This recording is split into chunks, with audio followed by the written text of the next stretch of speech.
Most people assume their dog just curls up and waits while they sleep.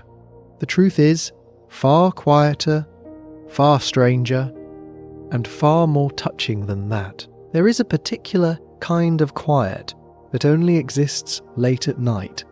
Not silence exactly, but a softness. The kind that settles over a house when the last light goes off, when the hum of the day finally fades, and the world outside slows to almost nothing. You know that feeling. The moment you pull the covers close, let your body sink a little deeper, and feel the edges of the day begin to blur, and somewhere nearby, on the floor beside you, or just outside the door, or curled at the foot of the bed, your dog settles too. You close your eyes, your breathing slows, and then you're gone. But here's something worth wondering about in that soft space, just before sleep finds you. What happens next? Not for you, but for them.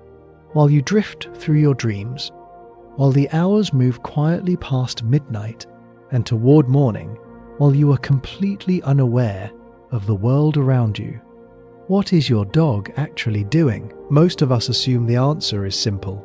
They sleep, of course. They curl up, they close their eyes, they wait for morning the same way we do. But the truth is a little more interesting than that. A little quieter, a little stranger, and, if you think about it the right way, a little more touching.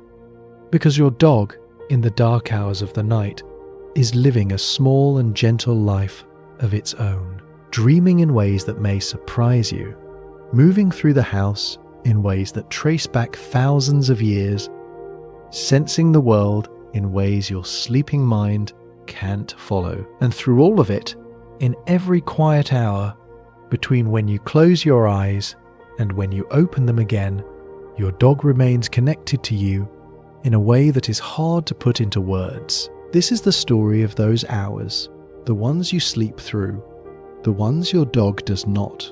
Let it carry you gently.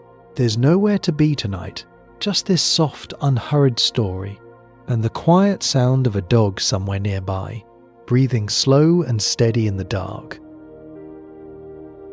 Breathing slow and steady in the dark. The moment you fall asleep, something shifts in the house. It isn't dramatic. There's no clear line, no signal, no announcement. It happens the way most gentle things happen. Slowly and then all at once. One moment you are still half aware, still trailing the last loose threads of a thought, and then you aren't. The world you know goes somewhere else entirely, but the house doesn't disappear with you. The refrigerator hums softly in the kitchen. Somewhere outside, a car passes and fades. The walls settle with a quiet creak, the way old buildings do when the temperature drops and everything contracts just slightly in the dark. And your dog stays, not asleep, not quite, not awake, not exactly. Something in between those two states. Something that doesn't have a clean name in our language, but that dogs seem to inhabit with complete ease. Scientists who study animal sleep describe it as a kind of low-level vigilance, a resting state where the body is relaxed, the heart rate is slow, the muscles have released their tension, but the brain remains loosely, gently tuned to the world. Like a radio left on at very low volume, you're not really listening, but if something worth hearing came through, you'd catch it. For dogs, this makes a particular kind of sense.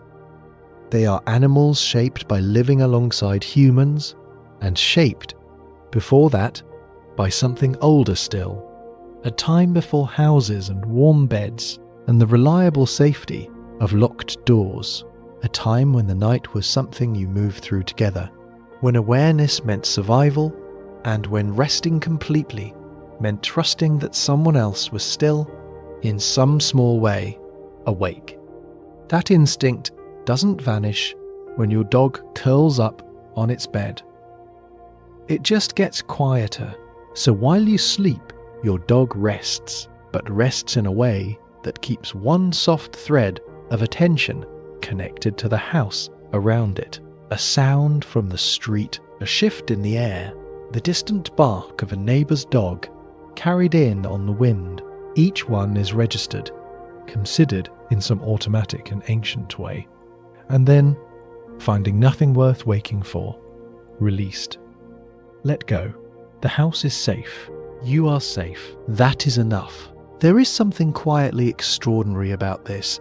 If you sit with it for a moment, while your mind has completely let go of the waking world, while you are entirely elsewhere, your dog is here.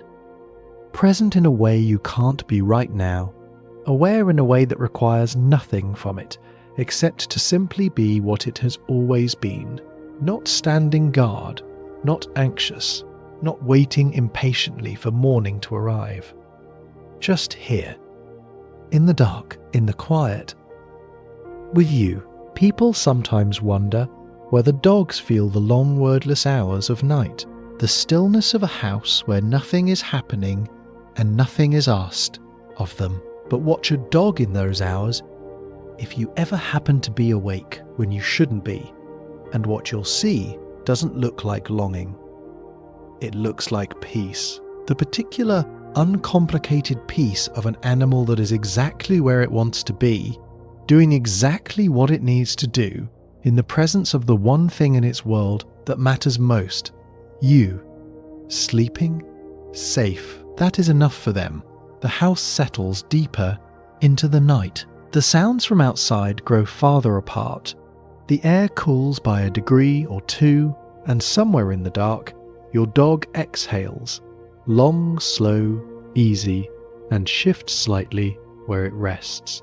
One ear tilts toward a sound, too faint for you to hear, even if you were awake. Then releases. The world outside keeps moving.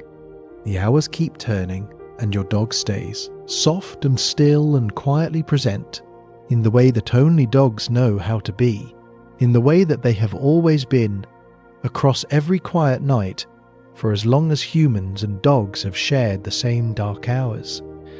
The house is never quite as empty as it seems when you are sleeping. Not when there's a dog in it. Not when there's a dog in it. At some point in the night, your dog stops resting and starts dreaming. You might not notice it at first. The change is subtle, a small deepening, a shift in the quality of stillness. The loose vigilance of earlier gives way to something softer. The breathing slows further. The muscles release in a different way, heavier now, more complete. And then, if you're watching, something else begins. A paw moves, just slightly, a gentle paddling motion, like a dog running in very slow motion. The nose twitches once, twice. There might be a soft sound, not quite a whimper, not quite a sigh, something in between. And somewhere, almost imperceptibly, the tail stirs. Your dog is dreaming. This isn't something we've simply assumed because it's a comforting thought. Though it is that, it's something researchers have looked at carefully and found genuine evidence for. Dogs, like humans, cycle through different stages of sleep, including REM sleep, the stage most closely associated with dreaming. During REM, the brain becomes unusually active. Electrical patterns that look remarkably similar to waking activity start firing. The body, meanwhile, is mostly still, held in a kind of temporary quiet by the sleeping brain itself, the way most mammals are during this stage. But the stillness isn't complete. Small movements escape, twitches, soft sounds, the barely there motion of legs that are, somewhere in the dreaming mind, actually moving. What are they dreaming about? One way to think about it is this. The sleeping brain tends to revisit what mattered during the day. For humans, that often means replaying conversations, half-processing worries, wandering through half-remembered places. For dogs, the content is likely similar in structure. A replay of the day's emotional and physical highlights, the walk in the morning, the game in the yard, The moment you came home and they heard the key in the lock before you even opened the door, the way you sat together for a while in the evening, not doing anything in particular, just being close. Researchers who study how dogs form memories suggest that their sleeping minds may return again and again to the people they are most attached to. The human face, the human voice, the human presence, these are among the most emotionally significant things in a dog's world. And what is significant in the sleeping brain tends to be what returns, which means that somewhere in the quiet dark tonight, while you dream your own dreams in your own somewhere else, your dog may be dreaming of you. There is no clean way to verify this. We can't step inside a sleeping dog's mind and watch what plays there. But the science of sleep, memory, and attachment in dogs points in that direction, softly and consistently, and somehow that feels right. You've seen how your dog looks at you when you're together, the particular quality of attention, the way their whole body orients towards you without any apparent effort, as if you are simply north and they are a compass. It would be strange, in a way, if that attention completely vanished in sleep. More likely, it just changes form, goes inward, becomes something quieter, but no less real. The paw paddles again, then settles. The soft sound comes once more and fades. Somewhere in a dream, a dog is running. Maybe along a familiar path, maybe toward a familiar figure standing at the edge of something wide and open, maybe just running for the pure, uncomplicated joy of it, the way dogs do when the world is good and nothing hurts and everything that matters is right there. And then the dream shifts, the way dreams do. The movement slows, the sounds stop, the dog settles deeper, carrying something warm and familiar into wherever dreams take them. Something that smells like home and sounds like your voice and feels like the safest thing they know. The house has been quiet for a while now, and then, without warning, your dog gets up. Not suddenly, not with urgency. Not with urgency. It rises slowly, the way dogs do when there's no particular reason to hurry, stretching first that long, unhurried extension, travelling from the tips of its front paws all the way to the end of its tail. It stands quietly for a moment in the dark. Then it begins to move. Through the hallway, past the kitchen, around the living room, a slow, quiet loop through the spaces of the house, not searching for anything specific, not reacting to any particular sound or smell, just moving, checking, passing through. If you happened to be awake and watching, it might look purposeless, a dog wandering for no reason in the middle of the night. But there is a reason. It's just a very old one. Somewhere far back, before dogs were dogs the way we know them now, they lived in groups, and groups in the dark needed someone to remain loosely aware, not on high alert, not braced for danger, just present enough, awake enough that if something changed, someone would know. The members of those groups that did this well survived. The ones that didn't, and somewhere in the long quiet accumulation of all those nights, that behaviour became part of what dogs carry with them, not as a strategy they choose, but as something that simply rises, now and then, from somewhere deep. Your dog doesn't know it's doing any of this. There is no thought of perimeters or protection. It's more like an instinct that surfaces gently, the way you might pull a blanket tighter in the night without ever fully waking up. The body just knows. The patrol moves through the house, a pause at the front door, nose low reading the air beneath it, cataloguing the faint traces of the world outside. The smell of pavement cooling, a neighbour's garden, something that passed hours ago, and left only the lightest trace. Nothing alarming, everything as expected. A pass through the kitchen, the familiar smell of the household settles around the dog like something worn in and trusted. This is home. This is the smell of the people and the warmth and the ordinary beloved details that make up everything the dog knows. And then, almost always, the patrol ends the same way it began, back down the hallway, back toward you. A brief stop outside your door. The nose lifts slightly. Your scent is there, steady and unchanged. Your breathing is slow. You are here. You are fine. The dog lowers itself back down. There is something in this that once you know about it, is hard to think about without feeling something. The idea that while you sleep, completely unaware, completely trusting the night, your dog is making these quiet rounds, not out of anxiety, not because it was asked to, but out of something that functions in the dog's world the way care functions in ours. It doesn't have a word for what it's doing. It just moves through the dark, confirms that everything is as it should be, and returns to its place near you, settled, quiet, ready to rest again. This is what loyalty looks like at 2 a.m. It looks like soft paws on a quiet floor and nose briefly pressed to a closed door. A dog choosing again and again throughout the long night to end up where you are. If you've ever paid attention to where your dog settles at night, you may have noticed something. It isn't random.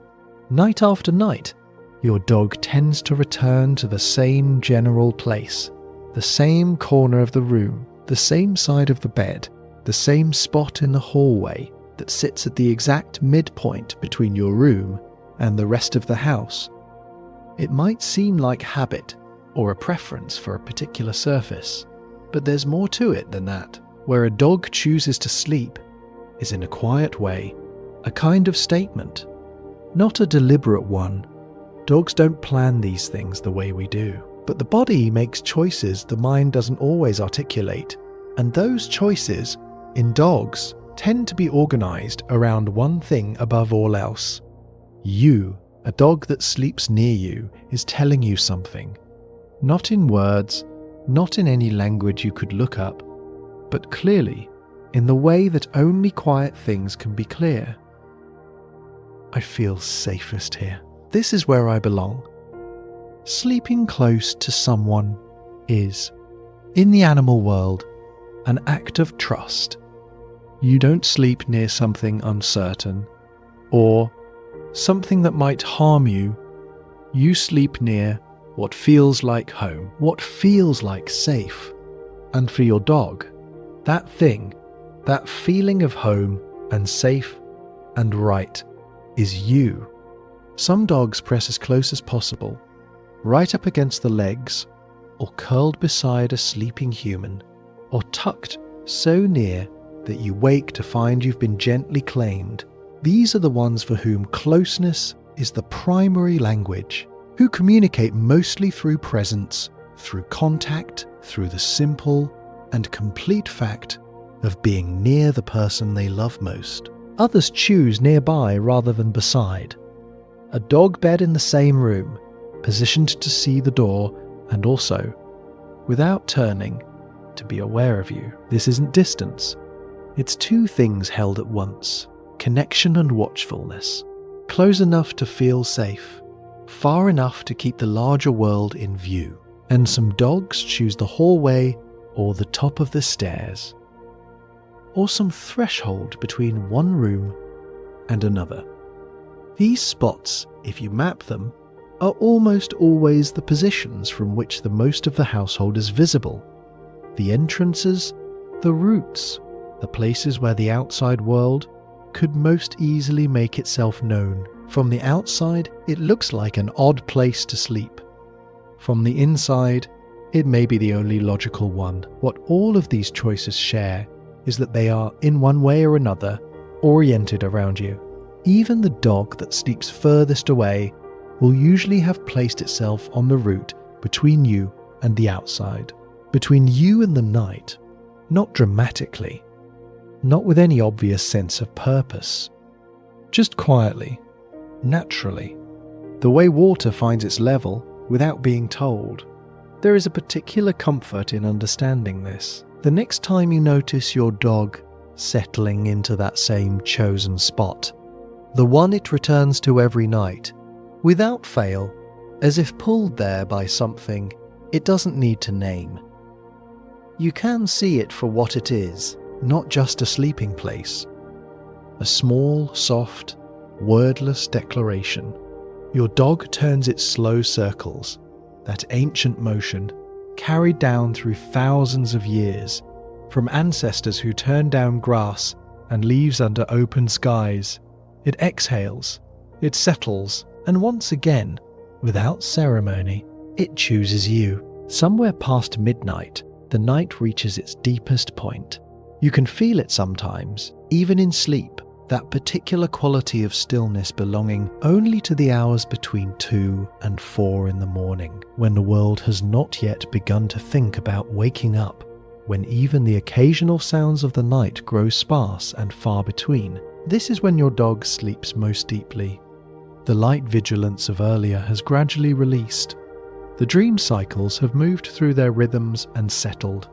The patrol, if it happened, has long since ended. And now your dog has arrived at a kind of sleep that is, in its own quiet way, something close to extraordinary. Completely still, legs loosely extended rather than tucked, the body heavier against the floor, or the bed, or wherever it has settled, not rigid, but thoroughly relaxed in the way that only deep sleep produces. Chest rising and falling in long, slow intervals, the face smooth, without the small tensions that gather there during waking hours, the ears soft. The tail at rest. A dog in deep sleep is one of the most peaceful sights in the world.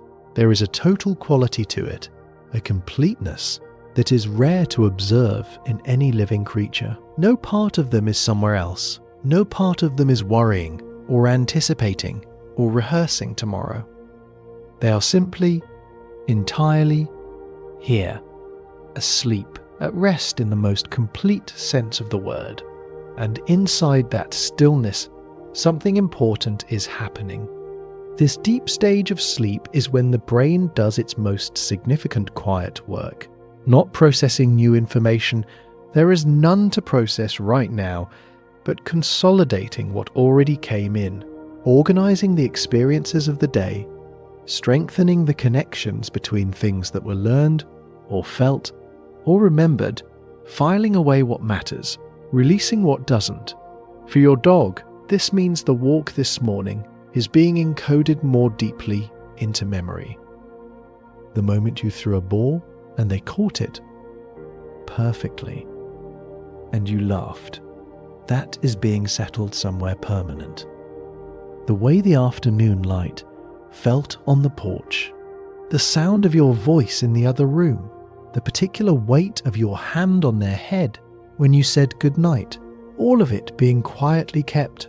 Sleep is how the good things last. Every ordinary moment you share with your dog, the ones you pass through without thinking much about them, those moments don't simply disappear, they go somewhere. They get worked on in these deep hours, organized and preserved, layered into the dog's sense of who you are and what your life together means. In the most biological and literal sense, your dog, in the deepest part of the night, is holding on to you. The house is very quiet now. The house is very quiet now. Outside, the world has reached its own kind of stillness. Whatever wind there was has died down. The streets are empty. The sky, if you could see it, is at its darkest before the light begins its slow return. And in this quiet, your dog breathes, in N, out. Long and slow and even, the way a living thing breathes when it trusts completely. When there is nothing to brace against, nothing to prepare for, nothing needed, except to rest and let the body do what bodies know how to do in the dark. That trust is not a small thing. It is, perhaps, one of the most honest things in the world. And while that settling happens, while the deep work of the night moves quietly toward its end, something very gently begins to change. The change is so gradual it barely deserves the word. More like a slow tilting, the way the sky doesn't announce the dawn so much as simply allow it, little by little, as if the light has been waiting just below the horizon all night and is only now permitted to begin its quiet return. Your dog feels it before you do. Dogs track the rhythms of a household the way the rest of us track clocks, not by looking at anything, but by feeling the accumulated weight of small signals. The quality of the darkness, the particular stillness that means the night is ending rather than continuing. The subtle shift in temperature as the house begins, imperceptibly, to warm, and something harder to name, something in the way your breathing changes in the last stretch of sleep, before waking, the way the body begins, its slow return toward the surface, long before the eyes open. Your dog notices all of it. At some point in the pre-dawn quiet, a head lifts. Not sharply, not the alert, focused lifting of a dog that has heard something alarming, something softer than that. More like a dog surfacing gently from its own sleep, blinking once in the dark, and then becoming quietly aware, orienting itself, reading the room the way dogs do, gathering from the air and the sound and the faint shifting light everything it needs to know. And then, very often, the tail begins to move. Slowly, not the full bright wag of daylight hours and reunions and walks and all the obvious joys, something quieter. A sleepy, gentle motion.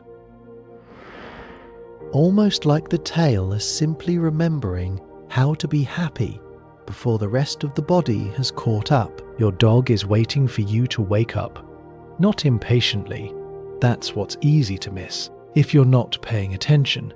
No anxious pacing, no whining, no nose pressed insistently to the door. Just this, a dog in the pre-dawn dark, having become gently aware that morning is coming, that you are coming, and settling into that knowledge with a calm, unhurried joy.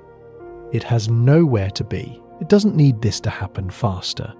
It is simply glad that it's going to happen at all. This is one of the things dogs are genuinely remarkable at, the ability to anticipate something good with complete patience, to hold the knowledge of an approaching joy without being undone by it, to wait quietly and at ease in the space between not yet and soon.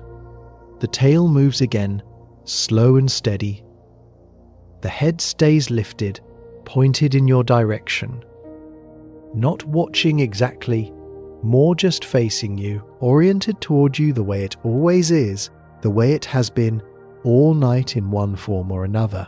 Even through the dreams and the patrol and the deep stillness of the late hours, always at some level pointed toward you, the light continues its gradual arrival somewhere beyond the windows. The first suggestions of morning, barely colour, barely sound, find their way into the edges of the house.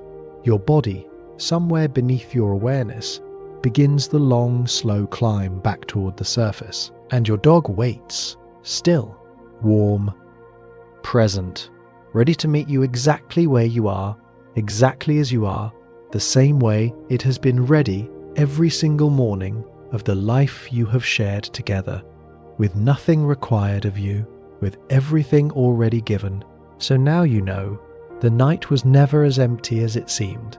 While you were gone, drifting through whatever quiet country sleep carries you to, your dog was here, moving softly through the rooms of the house you share, dreaming perhaps of you. Returning again and again to that chosen place, The one that was never really about surface or warmth, but about something simpler and older and truer, about being near you. That is the whole story when you trace it back to its centre. All the instinct and the biology and the ancient and memory written into your dog's sleeping body, it all points the same direction, toward you, around you, back to you. Every night, without being asked, without needing to be asked, there is a particular kind of peace that comes from being loved by something that doesn't know how to be strategic about it. No agenda, no performance. Your dog stays close, not because it has thought carefully about the benefits of doing so, but because being near you is simply what the night feels like when everything is right. You are home for your dog in the most complete sense of that word, and home is where it rests. So let yourself rest now too. You don't need to hold on to anything tonight. The house is quiet and whole. Somewhere nearby, a dog is breathing slowly in the dark, in and out, long and easy, the way living things breathe when they are completely safe. Let your own breathing find that rhythm.